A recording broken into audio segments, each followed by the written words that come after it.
ইছামতি নদীর তীরে ছোট্ট মধুপুর গ্রাম। চারিদিকে খোলামেলা প্রাকৃতিক সৌন্দর্য এই গ্রামটিকে ঘিরে প্রকৃতির কোলে এক সুন্দর বৈচিত্র্যময় জীবনযাত্রা তৈরি করেছে। কয়েকটা বাড়ি এদিক ওদিক ছড়িয়ে ছিটিয়ে রয়েছে।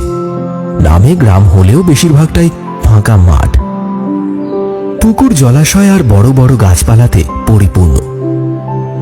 গ্রামের একদম সীমানার দিকে রয়েছে একটা মস্ত বড় তাল গাছ, আর তারই পাশে বেড়ায় ঘেরা একটি ছোট্ট খড়ের ছাউনি দেওয়া মাটির বাড়ি।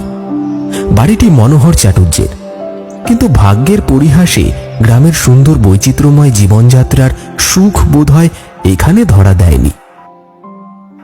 তাই হয়তো বউ আর ছোট্ট দুটি মেয়েকে রেখে বাবা মনোহর চাটুর্যে সেই যে জাহাজে কাজ করবে বলে বাড়ি থেকে বেরোলেন, আজ পর্যন্ত বাড়ি ফেরেননি।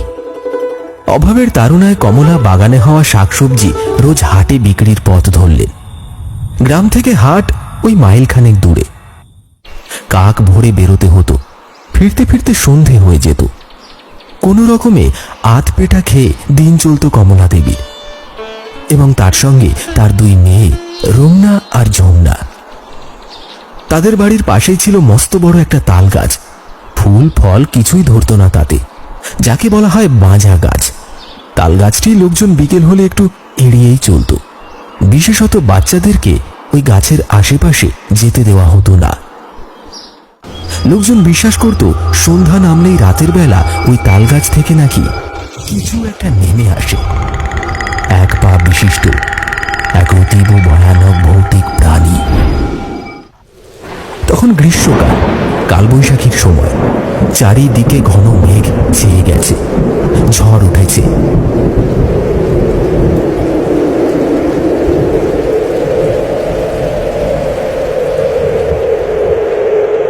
বাতাসের দাপট জানালা দরজা সব ভেঙে দেওয়ার উপক্রম করছে। এদিকে হাটে তখন সবে সবে ঝড়ের হাওয়া বইতে শুরু করেছে। চারিদিকে সবাই দোকানপাট গুটিয়ে নিতে ব্যস্ত।